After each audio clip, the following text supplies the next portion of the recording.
Ассалаумағалейкум. Артымда құрт. Кеш жарық. Бүгін мамыр емес. Маусымның 7 маусым. Көлсайға шарын деген жерге бара жатырмыз қыздар. Қазір көлік келеді, машина келеді. Соған отырып кетеміз бұйырса. Бүгін сағат 21:30-да жүріп кетеді екен Байтұрсыновадан. Қаншада жететінін көреміз енді бұйырса. Құрттады екен. 19:30-да келу керек бұйырса. Сағат 19:27. Келе жатыр ғой.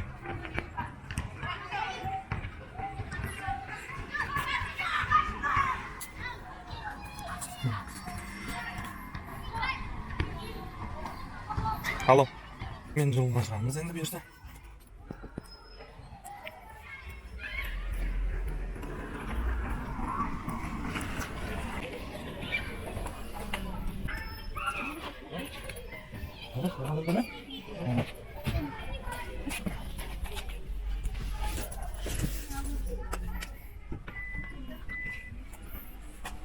Алда отырмайсыңдар мені. Өздеріңіз білесіздер.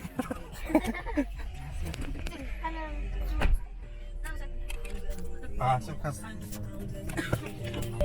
Не шөпке ғой, шөпті көрді не ғой. Шөпке? Жақындан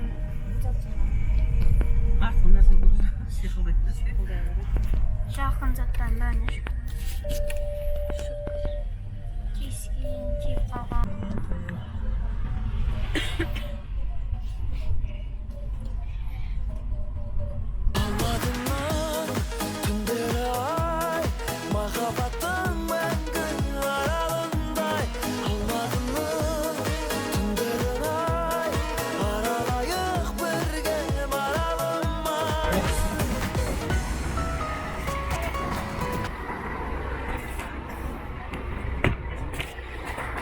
Келінбек. Сағат. Жоқ, ассалаумағалейкум. Біз Көлсай деді ғой деймін? 6 локация. 6 локация. Сізде бара жатсыз? Кім деп келдіңіз? Биттен. Қазір айтайын. Көзіне білмеймін, Қаншықтар ма, Аслан ба? Қандай айтыңыз деді? Айтқан жоқсың. 9-да айтамын дейді. Қанжар дейді. Сіз водительсіз ғой деймін? Жоқ, бір автобус тұр. Енді тағы бір автобус деді, 2 автобус тұр. 2 автобус жүре ма? Сосын бір шприт көзі кетті. Қанша минут жүреді аға примерно? Білмеймін енді. Сіз бірінші барасыз? Сіз барасыз? Мен ойлап тұрмын ғой, сіз бұның водитель ма деген әңгіме айтты.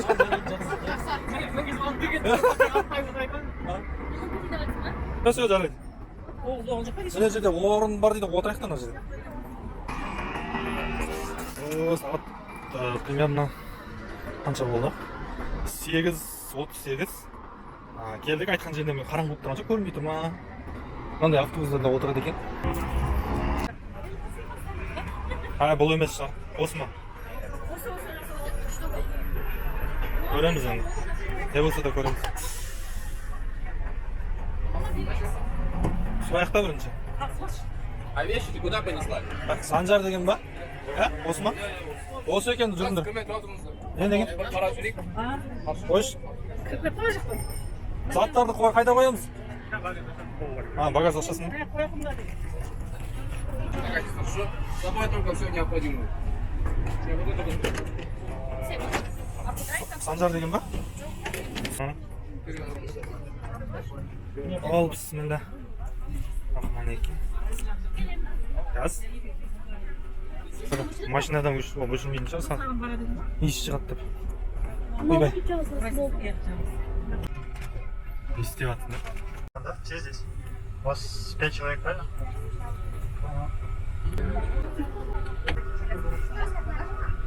Поездера бар ма?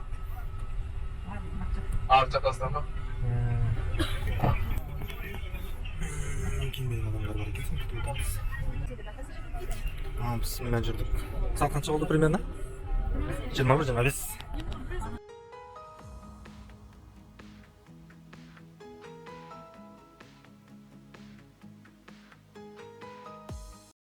Қайырлы кеш, құрметті туристер, сіздермен бірге мінекей 2 күндік тур бағдарламасы бойынша жолға шығып бара жатырмыз. Және де рекіздермен бірге санитарлық аялдамамызға келдік. Бұл жерде 15 минут боламыз. Қолма-қол шешіп алыңыздар, себебі қайнада және басқа да жерлерде бізде байланыс ұстамауы мүмкін. Сол себептен де адам басына 10-15 мың теңге алсаңыздар сол жеткілікті болады. Олай болса, так, 21.55 сбор, хорошо? 21.55-те жиналамыз, яғни 9.55-те осы автобуста болыңыздар. Сбор нарық іште болады, жасыма?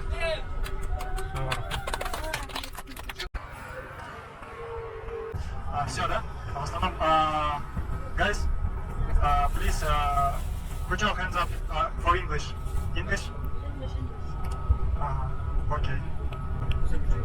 Из тур представляет Санжар, который представился. Меня зовут Асхан. Сейчас я вас ознакомлю с техникой безопасности, которую вам нужно будет соблюдать на протяжении всего тура. Итак, первое правило, именно касающееся в автобусах. Все запомнили свои места? Вот, на протяжении всего тура, ребят, места менять запрещается. Если только вы договоритесь друг с другом как-то. Хорошо? Чтобы не было, чтобы вы не создавали друг другу неудобства на протяжении всего тура. Еще правило в автобусе, ребят. Кто главный человек нашего тура вообще, как вы думаете? Гид? Нет. Гид? Водитель, правильно. Вот сразу, вот девочки тут говорят, мужчина сразу. Я думаю, многие из вас понимают, почему водитель. Почему водитель? Потому что мы будем ехать всю ночь, и он будет нас вести. Поэтому, да, вы вот доверяете свою жизнь вот одному человеку, самый большой ответственность на водителя. Поэтому нашего водителя зовут Алибек, если что. Правило такое, значит, в автобусе не отвлекать водителя, потому что он должен быть сконцентрирован на дороге. Желаем нашему Алибеку удачи в нашей дороге. Да, давайте похлопаем.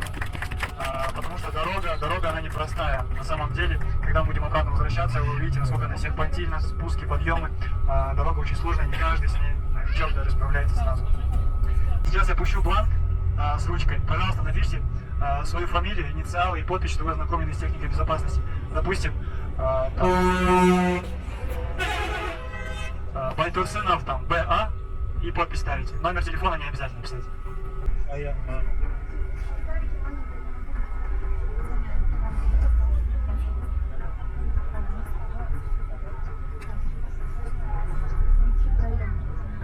Сейчас мы вас начнем потихоньку расселять по домам. И первый дом у нас идет дом Армана.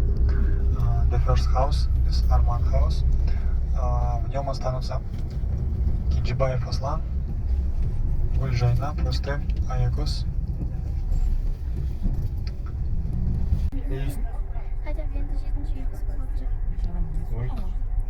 Жетесің, қайсы үй болғанда? Екі үй болды. Қайсы болды деп ойлайсың? 7-8. 9, может. Біздің везениемізбен 12-ші.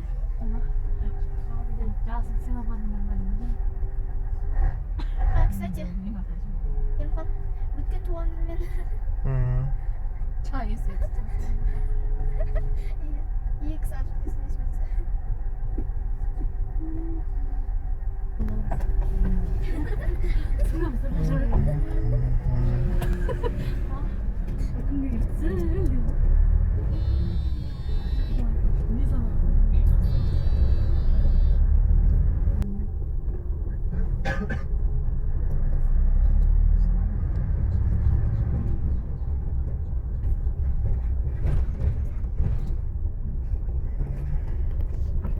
Все остальные спускаемся.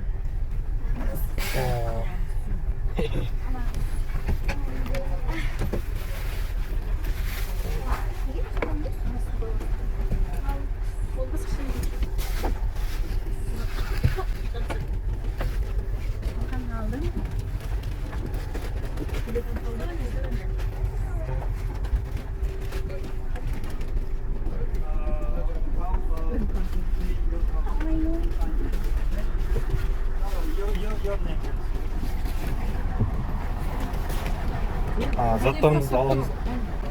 Ат қора тазалаймыз.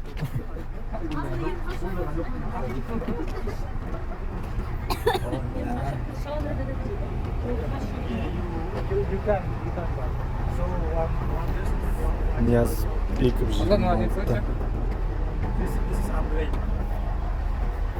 Ит жоқ па?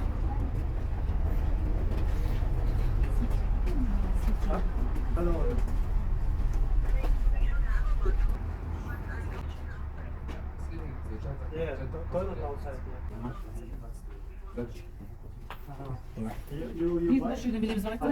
Bizden kalan. 그럼 무슨 준비 좀 해봐. Таңертең алып кетеміз не қалай? Я алып кетеді ғой. Завтра ішіп істеймін, алып кетеді. Сен. Түсіне бердің ба не? Жоқ, ештеңе айтқан жоқ. Жас балалар оқып. Ештеңе айтқан жоқ, кетіп қалды ғой.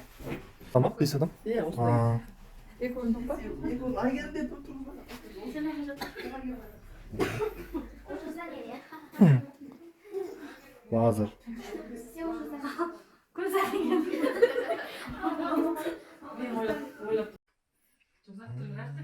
Осы жерде бәрін осы береді ғой. Апа. Иә, осы үйде бәрі беріледі. Апа. Сап. Күш болдым отырмын мен, түнгі. Мына жақта дейді ғой. Ой, burası mı değil o? Gitti o çıktı.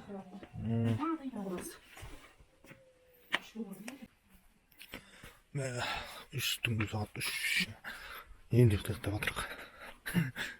Қазір көреміз.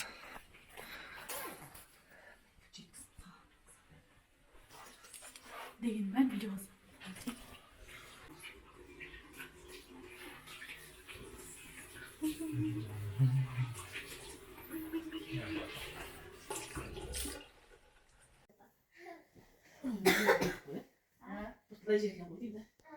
Тез жеңіл машинасы тез келетін жер.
Резерв кетіп бұл тез күсіп тұрмыз. Жүр.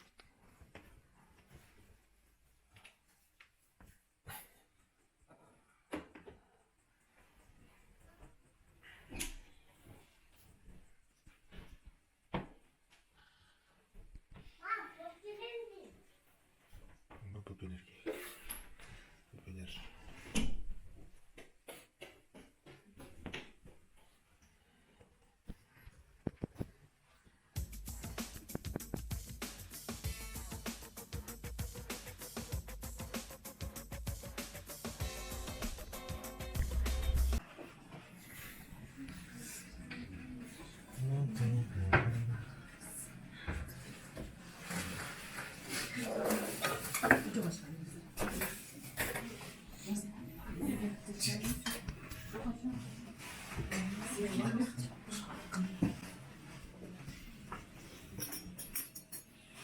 Душқа түсінішті ме?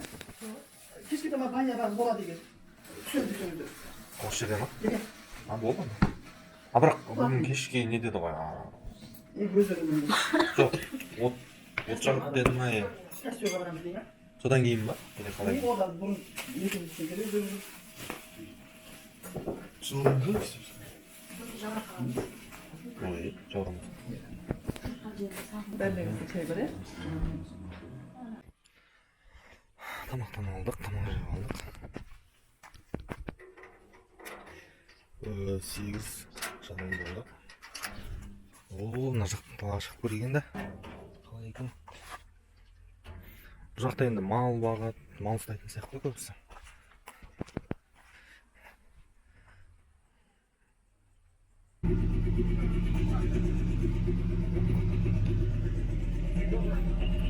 Сумканы алып тастап кетеді ме?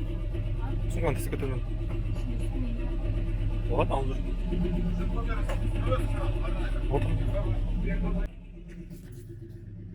뭐가 갈래기 왔어?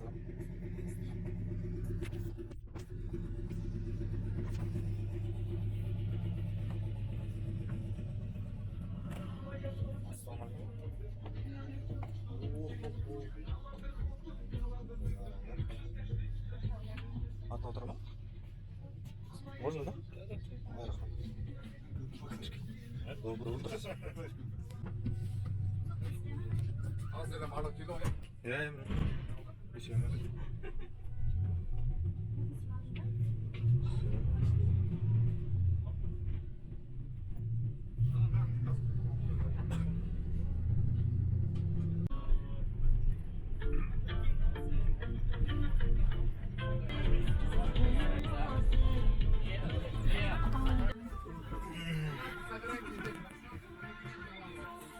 Рахмет.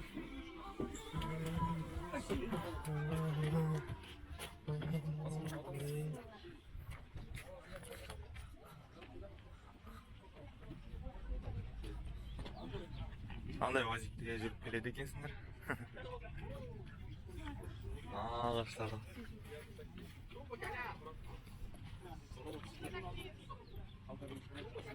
Сәлеметсің. Білмеймін, отырасыңдар ма?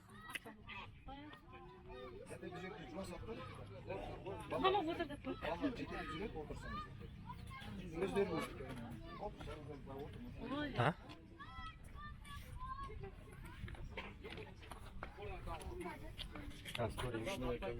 Kamera mı kamera? Atınızı. Assalamualaikum. Waalaikumsalam. Бекзат болады дейсің Ага. өзіңнің Мен ермұқан. жақсы демалыс. Рахмет. Атпен барасыңдар ма? Онда таксиге отырмын да. Ақша берейін, мен атпен отырып көрейін. Мен атқа отырамын. Екі ат болдағы? Бөлік жүр оласың? Мен жүре аламын, Атыңыз бар, тіркеп беремін, жүре береді. Все, болды. Ассалаумалейкум.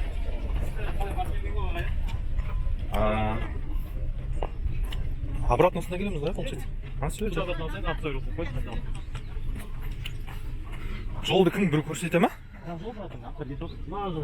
Жұртпен бірге кете береміз осында?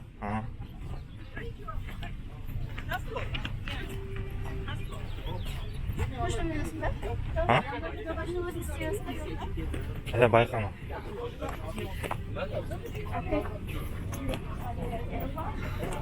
Қорықпасаң болды. Қорыққанды біледі ат деген. Нені армандайсың? Атқа отырды ма? Несін армандайсың? Оны несін армандайсың?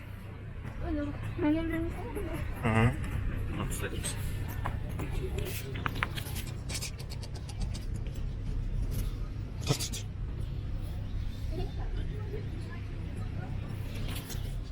Қан ішін ба деймін.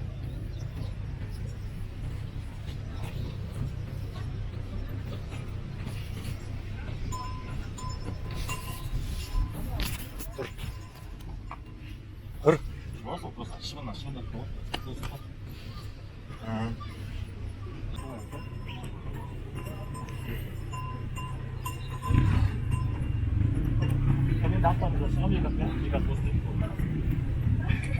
Сен жүресің ба торсында? Ана неден байқа?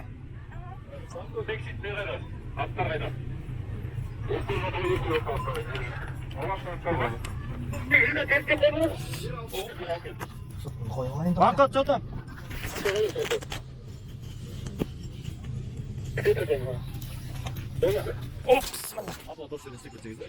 Қазір сразу ма? Қазір күте тұр онда.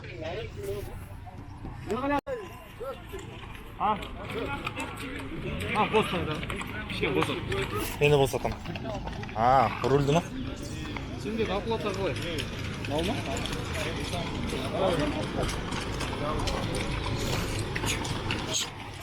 Жиган тап. Иә. Чö. Haydi.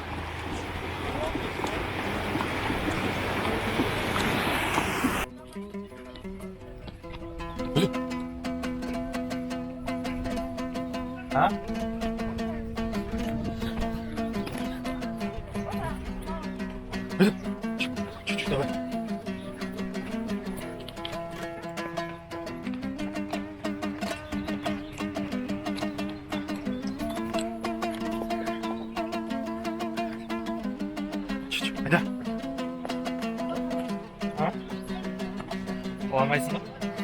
Несіне қалайсың?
Мынандай киімдер бар екен.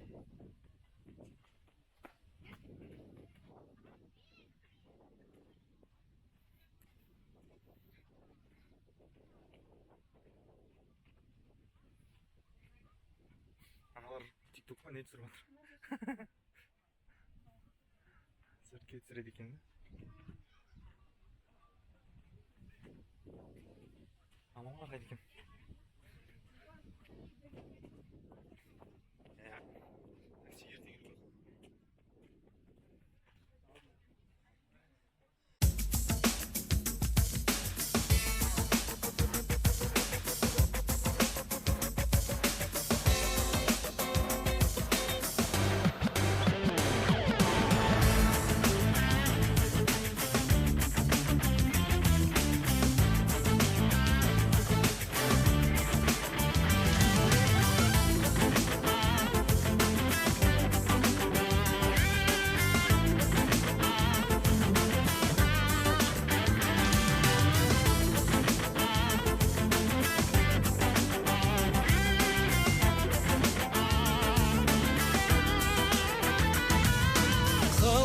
Қой атың маған, туған ел батыр бабам, найзағай намыс отың, көзінде лапылдаған, куә боп жатыр далам. Туған ел Қазақстаным, сағынғашық мен бір бала ем. Туған ел Қазақстаным, қасиетті саған бәрінен, қасиетті саған бәрінен.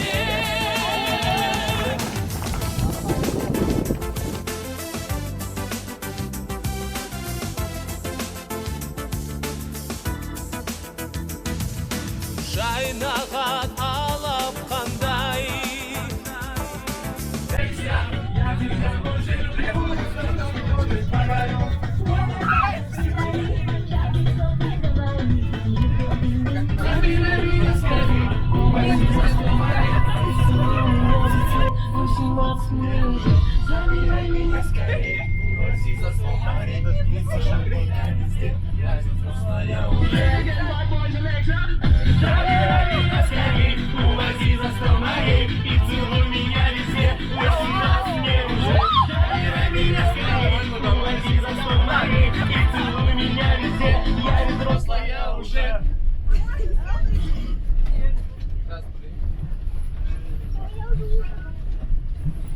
Сема, извини. Я на зиме. Кто-то любит, кто-то врет и летает в облаках. Ярко-желтые очки, два сердечка на руках, развеселые язычки. Не слышу! Кварталы веселые, красивые на лугах. Украшу красиво.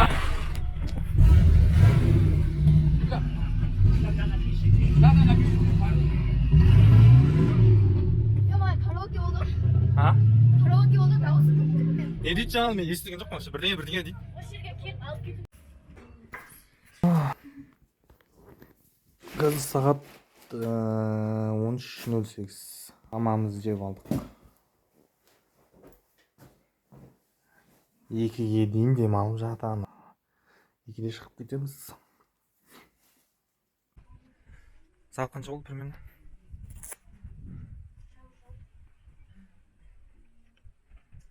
Он 14:18. Сағат 14:18.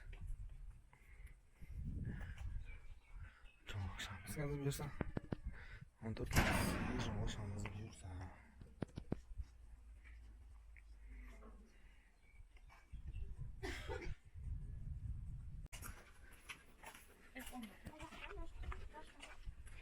Былайша?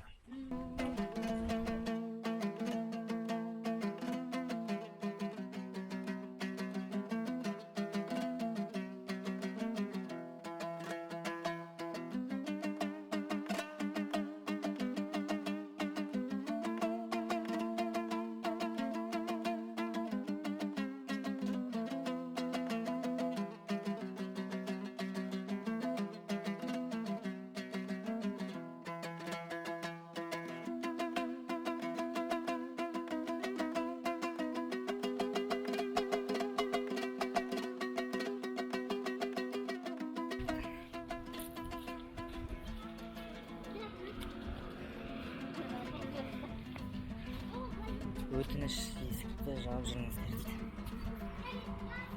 Таушелек мешіті.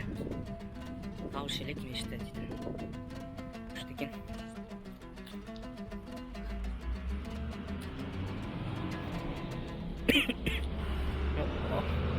Мынаны қалай жасаған? Кірпішті кесіп жасаған ба? Күшті екен. Таушелек мешіті дейді. Әдемі. Өте керемет ескі мешіт сияқты. Мына жақ енді жол жақсы. Ана жақ Қайыңды деген жақта жол жаман. Мына жақ жақсы. Күнсайға барамыз деді ғой. Күнсайға барамыз.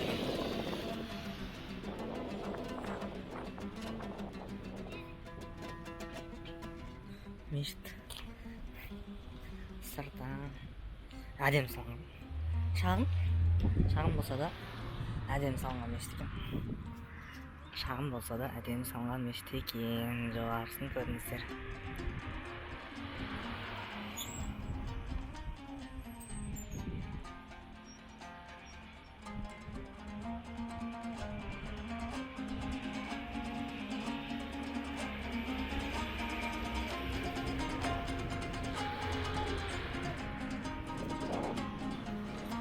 Ескі мешіт емес екен. Тәубе сүресі дейді, 18-ші аят. Мешіт құрылысы 2003 жылы басталды дейді. 2003 жылы басталған 21 жыл болған мешіт.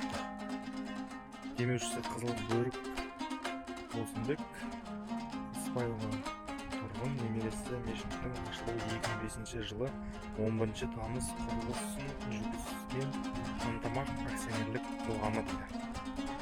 2003 жылғы мешіт екен.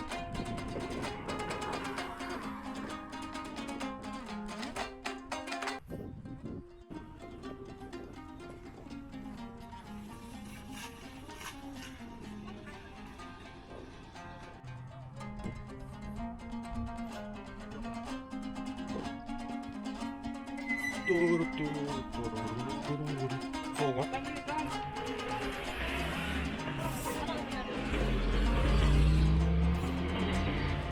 келеді ғой кемеге қылады.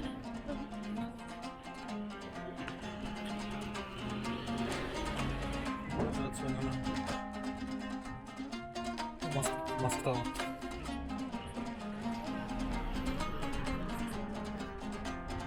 Үстікті де екен ғой? Жоқ, кішкентай.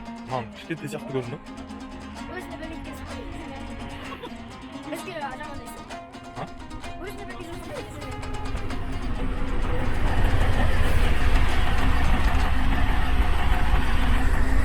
Al git, bismillah.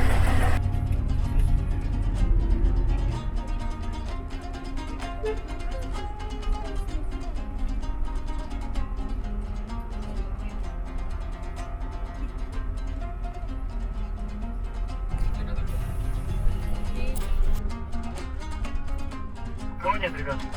Поднимите руку. Два пацана. Два пацана. Продолжаем наш прекрасный день. Итак, друзья, сегодня мы с вами приехали ночью в поселок Саты. Ночью вы не видели, где вы находились. Сегодня примерно, когда вы уезжали на КНД, примерно вы обратили внимание, что вас окружают красивые горы, да? Все выходили утром в уборную на улицу. Да, это незабываемое ощущение, ребята, вокруг вас такой красивый вид. Вот эти вот, кстати, горы, которые находятся с правой стороны от вас, Тазарийский Алатау, протяженность данных гор 134 километра. Именно за этими горами находится Бартугайское водохранилище на реке Челик. Слышали об этом водохранилище? Данное водохранилище снабжает 114 гектаров земли, 114 тысяч гектаров земли, откуда выращивают овощи, фрукты, и потом поставляют в Алматы, и вы в Алматы. Кто с Алматы? Вот. Вы в Алматы, ребят, потом едете на эти базары, покупаете именно эти овощи и фрукты, которые привозят именно с тех земель, которые служат Бартугайское водохранилище. За этим Бартугайским водохранилищем также продолжение Зарийского Алатау, и за ними уже находится Алматы.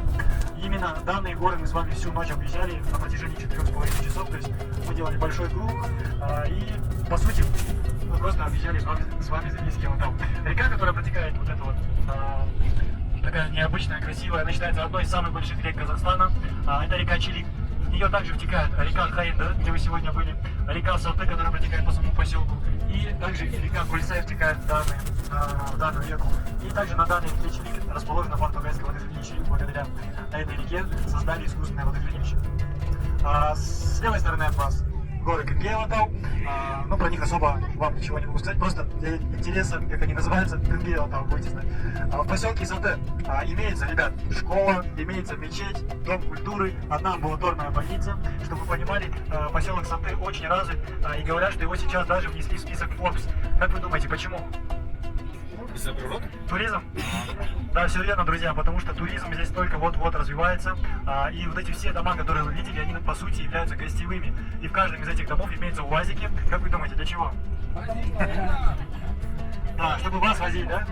Вот на этом они зарабатывают. Вот представьте, в сезон они делают около 5 рейсов в день, человека они берут где-то 2500.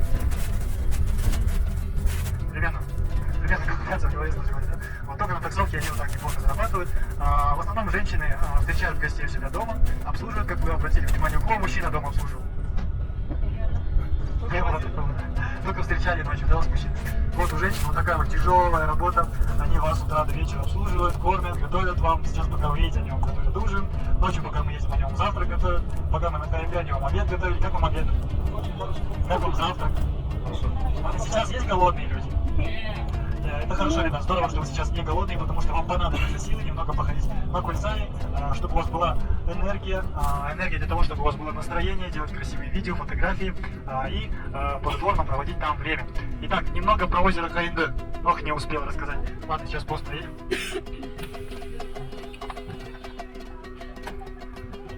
Все, уж келіп қалды.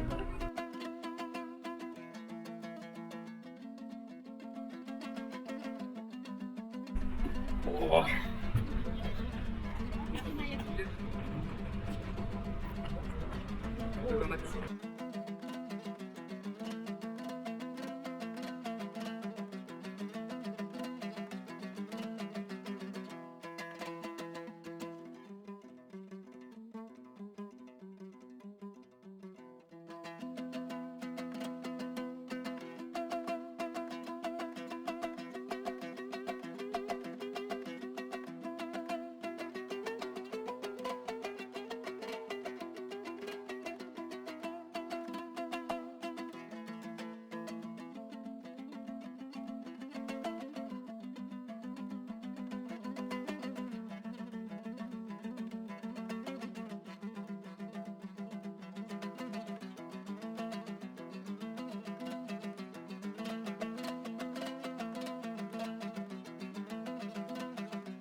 жүрген пайдалымыз ба?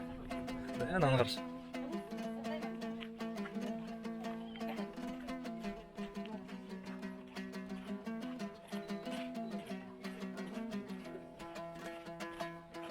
Мынаған анадан жүріп былай баратын сияқты көтір.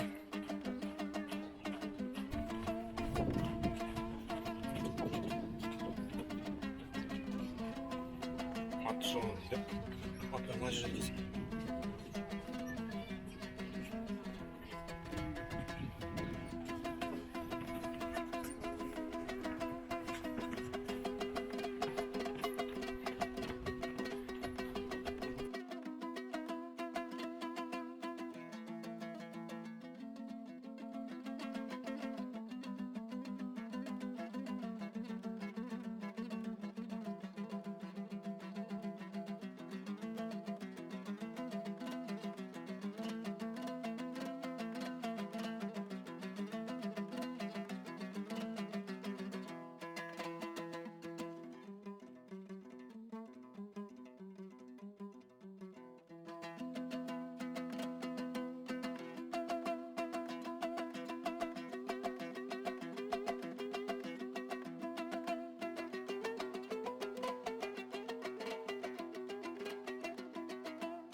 Saat 5:30 болды. Қайтып бара жатырмыз.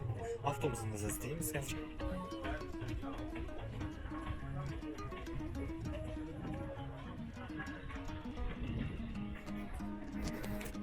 Біздің автобусымыз анда тұр. Кешкі асымызды жейміз қазір. Бұйырса үйге барып кешкі асымызды жейміз.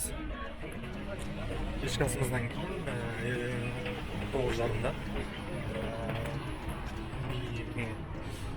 билеу дейді. Билеймізді. Жерде барасыңдар деген сияқты әңгіме айтты. Бұйырса сонамыз.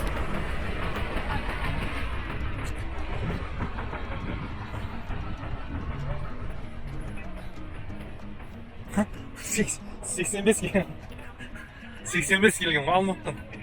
Basir.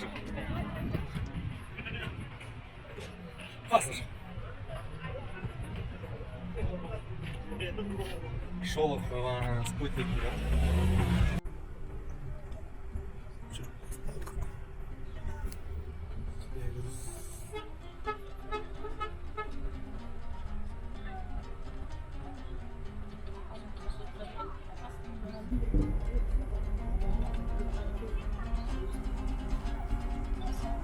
Так, дорогие друзья, все в сборе. Мы никого не забыли. Так, кого я грешный забыл? Не здесь, да? Все хорошо. Вы устали, наверное, да, после Кульсая? Коляску загрузили обратно? Да? Я помню, у нас одна коляска вроде была. Все, не забыли? Хорошо, мы завтра с коляской возвращаться сегодня будем. Так, ну, как вам Кульсай в целом? Отлично. Что-то не слышно вас, ребят. Как вам Кульсай? Ну ладно, засчитаем. Засчитаем, что вам понравилось.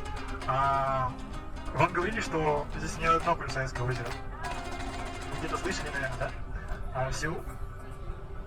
Всего, оказывается, Кульсайских озер 3. Мы с вами посетили самое нижнее, как вы могли заметить. Оно полностью оборудовано, и здесь очень-очень много туристов. Вот это все автобусы, это все туристы приезжие сюда, также вот эти вот машины, спринтера. На той стороне видели двухэтажные домики? Вот, это бывшая резиденция Дильмухамеда Кунаева. Помните, кто это? Секретарь КАС СССР. То есть сейчас это на уровне президента, тогда он решал важные вопросы, именно касающиеся Казахстана. Как раз таки здесь находилась его резиденция, вдали от суеты. Никто об этих местах не знал. То есть сюда приезжали, вот даже толком дороги не было, говорят, они вертолеты сюда летали. Вот такой он любил отдых, такой как рыбалка и охота. Вот потом частники выкупили данный участок, там он был полностью заброшен уже. Они его реставрировали, достраивали двухэтажные постройки и сделали сейчас, как вы думаете, что там сделали? Гостиница? Что-то можно сделать? Гостиницу, сделать цены от 70 до 150 сутки. Да, а почему такие цены? Да, потому что это была резиденция, потому что когда вы проснетесь утром и откроете свою шторку, и у вас будет вид куда? На озеро Кульсай. Осы күндегі екінші ірі локациямызды көріп келе жатырмыз. Бұл бізде осы Көлсай көлі. Сен де мына назар аударып қайтып болсаңыздар, көп жерде Көлсай көлдерде көп тік жалғымен айтылып жатылады. Неге десеңіздер, себебі Көлсай бізде 3 көл жүйесінен тұрады екен. Енді біз дәл қазір сіздермен бірге Алматы облысында және дәл қазір осы Көлсай көлдері атты ұлттық табиғи парк аумағын сіздермен бірге көрдік. Оған Қайыңды көлі де осы Көлсай көлдері де кіреді екен. Және де бұл біздегі ұлттық табиғи парк 2007 жылы құрылған екен. Және басты құрылу мақсаты бұл көлдерге бізде соның арқасында үлкен статус берілген. Яғни табиғи резервуар атты, яғни бұл көлдерді ластауға, бұлғауға, ол жерде шомылуға мүлдем болмайды. Осыны алдағы уақытта ескеріңіздер. Және де енді сіздерге осы төменгі көл жайында айтатын болсам, әр көл өзінің бір ерекшелігі бар. Төменгі көлдің ерекшелігі ең біріншіден оның тереңдігінде. Яғни орташа тереңдігі 50 метр болса, ең терең оның нүктесі 83 метрге дейін жетеді екен. Көз алдыңызға елестетіп көріңіздер. Және де осы екінші көлге тоқталатын болса, екінші көл бізде 2250 метр биіктікте орналасқан екен. Және де бұл көлдің ерекшелігі ол бізде осы 3 көлді салыстыра алғанда ең үлкен көл болып саналады екен. Яғни алатын аумағы бойынша. Және де бұл көл жайында айтатын болсам, екінші көлдің атауы бізде Мыңжылқы деп қойылған екен. Енді қойылған атауына қатысты көптеген аңыздар айтып жатады. Оның бірін естісеңіздер, енді сіздерге екіншісін айтып өтейін. Яғни кезінде кеңес уақытында бізде осындай белгілі бір саясат жүрген, яғни жергілікті тұрғындардың төртілік малын сатып алып, оны осы орталық сол жердегі, яғни кеңес кезіндегі қалаларға жіберген. Және де осы саясаттың барысында көптеген осы жергілікті аумақтағы ауылдарда төртілік малдардың саны күрт азайып, осы жергілікті тұрғындарға қиын болған. Бірақ енді осы ауылдың тұрғындары дерлік бүкіл төртілік малдардың жинап, соның ішінде жылқылардың саны көп болған екен. Соның барлығын апарып осы екінші көлдің маңайына жаздырған екен. Солай енді бұл жерге 1000-ға жуық жылқы сыйғаннан кейін көлдің атауын Мыңжылқы деп қойған екен. Ана үшінші көлге тоқталып кететін болсақ, жалпы үшінші көл бізде осы 3000 және 4000 жыл бұрын пайда болған десек. Яғни оның биіктігі бізде теңіз деңгейінен 2850 метр биіктікте орналасқан. Және де бұл көлдің ерекшелігі неде десеңіздер, кезінде басында ол жерде үлкен мұздық болған екен. Және де осы климаттың өзгеруі нәтижесінде қалыпты ауа температурасы көтерілу нәтижесінде бізде ол мұздық әсемдеп ери берген. Және де сол мұздықтан еріген су бізде осы кейінгі төменгі жерде орналасқан екі көлден өткен екен. Және де мұздық дауылмен еріп болғаннан кейін сол жерде бізде сәйкесінше көл пайда болған екен. Мінекей атаудың өзі яғни аңғарда орналасқан көлдер деген мағынаны білдіреді екен, яғни көл сай. Енді Көлсай көлінде сіздер балықтарды көрген боларсыздар, бұл балықтар бізде форель балықтары, яғни дәл осындай таулы аңғарлардан ағатын суларды мекен ететін балықтың түрі болады. Және де бұл жердің флорасы мен фаунасына тоқталатын болсақ, бұл жерде бізде осы 500-ге жуық өсімдіктер түрлері кездеседі. Және олардың 17-сі бізде қызыл кітапқа енгізілген. Алматы облысы еске болуына айналған қар барысы дәл осы Көлсай көлдері маңын мекен етеді екен. Олар көбіне қыста екінші және үшінші көл маңында жүрсе, ал жаз айларында көбіне осы үшінші көл маңайында жүреді. Так, дома, рядом магазин Майдос. Папашка, 11 человек, готовимся.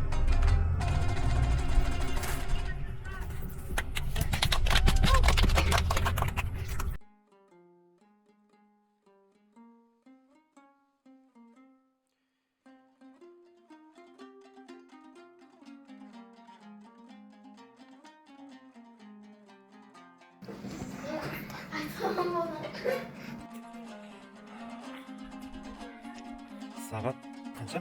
Bilmayman. 8dan 10 telefon.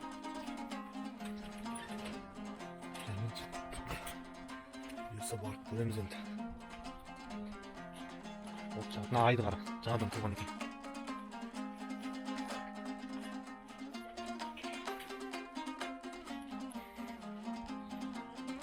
Niyazbek. Mana bizning meshit. Mangdandan taq keldik. O'sha yerdan olib ketdik.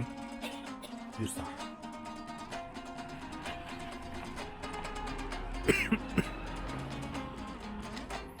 Döndüm. Çocuğum alayım diyordun. Sol çağırın önümüzde. Acı kolumuz var.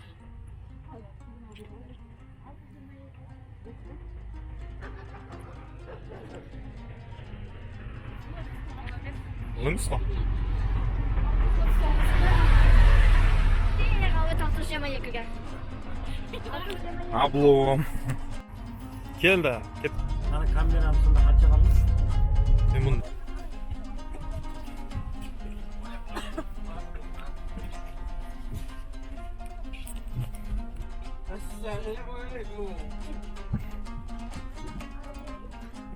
Aleykümselam. Otçağımızın ben de. Otçağı tütüyüp. Oo. Bizi mында diskoteka болады деді. Қараңғы, ештеңе көрмейді. Міне вазиктер алып келіп отыр адамдарды. Автобуспен де алып келді бізді. Енді бір қыз. Көріңіз. Қалай болса да. Мында уже костер жағады екен осында.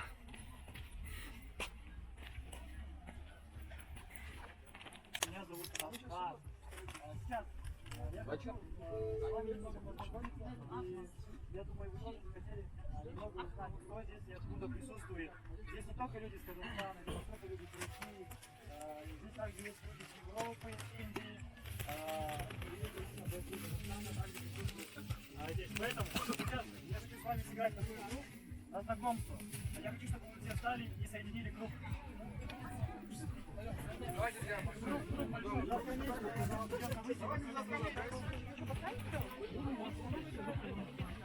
Давайте вот сюда вот прям поставим, вот потом обиду.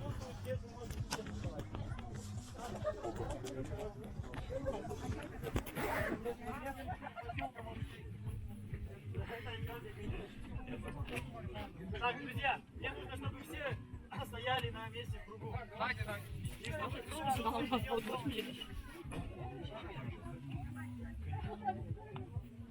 круг так, вот, я сразу собираюсь.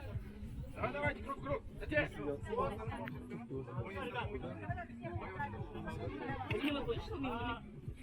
Да, если вы пожилые, не можете стоять, даже подсидеть. Алдым жалғыз, заман жалғыз. Итак, друзья, смотрите. Игра простая. Называется бутылочник. Это не так. Пока играет музыка, вы передаете друг другу бутылочку. Тот подходит сюда ко мне. Мне не нужно, чтобы вас видели. Я буду с вами рядом, не переживайте, никто не побьет. И вы рассказываете немного о себе. Допустим, вот так. Всем привет, меня зовут Асхан. Я с города Алматы. Работа гидом — это мое хобби. Также мое хобби — кататься на лыжах, на лошадях. О туре я узнал, допустим, рекламу в Инстаграм. Все, это все, что вам нужно сказать. И мы все хлопаем. Легкая игра? Да! Я думаю, человек, так, вас 30, ну из вас давайте поймаем человек 8. И потом мы с вами приступим к дальнейшим нашим играм, где мы также будем с вами постепенно участвовать на играх в сплоченность и знакомиться с вами поближе. Что ж, Пока решили сыграть музыку, левую.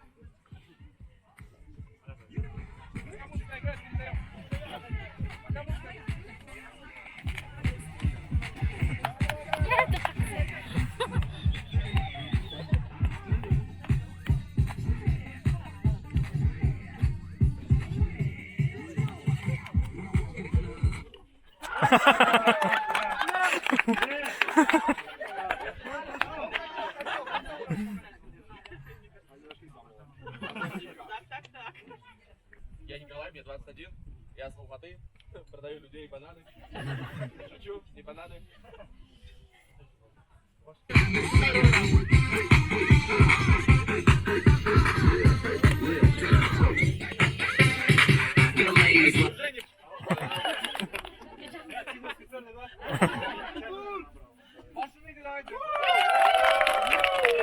А когда они волки? Так, кызылорда здесь есть? Есть. Вот там кызылорда есть. Давайте.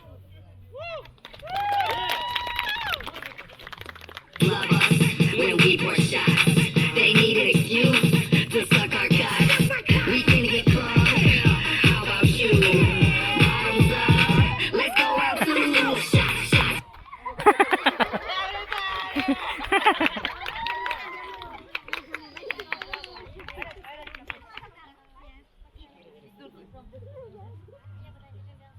It's a very good night. Данный человек. Джансель родом с Турции, но работает сейчас в Бельгии. О. Она, оказывается, сейчас студент. О. Кокаином.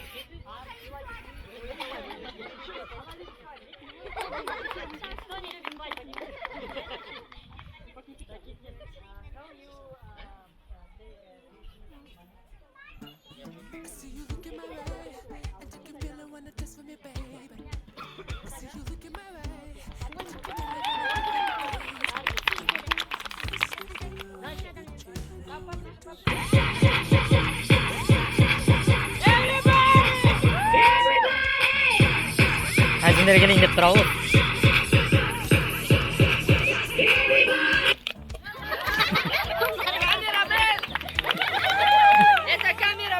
Я же видеооператор же, мне не знаю.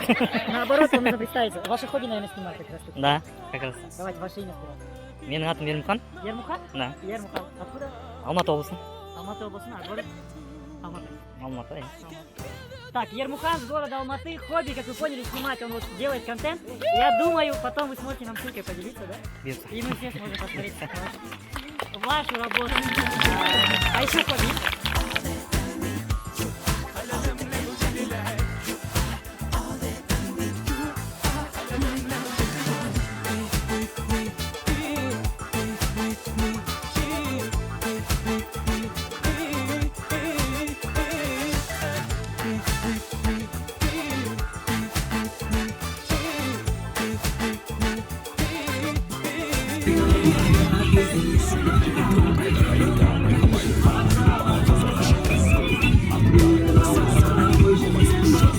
мені қалаған мен пайдасын не менімен бірге болам деп жүрегіме жетер жол іздеп мойындамай тек сені ушалам мен ғашықтан шын дей салам мен қаласың көп адасып сезім тағы да өзімше айтпақшы жүрегің мен деп соққан сезімді іздес сен ғашық кез мөлдірім күдігіп қаласың тез мен үшін ештеңе емес қалма қамығып жалынып мұңға малынып босқа сағынып мендегі жүректен тастан табысып сөйлеген тарастан махаббаттың майданында алыстық бір жұлдыздық мен сенен биікпін махаббат салмағы жоқ жалғанды көп қаламын мен арманың боп мендегі жүректен тастан табысып сөйлеген тарастан махаббаттың майданында алыстық бір жұлдыздық мен сенен биікпін махаббат салмағы жоқ жалғанды көп қаламын мен арманың боп I'm gonna take you away I'll take you to a place where nobody watching I'm gonna take you away but only if you really want it so don't you Yes I feel alright that you and I want to go and home with me Show me what you got baby See move your hips so perfectly Get ready Everybody She's all out жаңа осы бәріміз жаңа нұргүл жәтеге барасыздар ғой иә бір осылай кетіп кетіппіз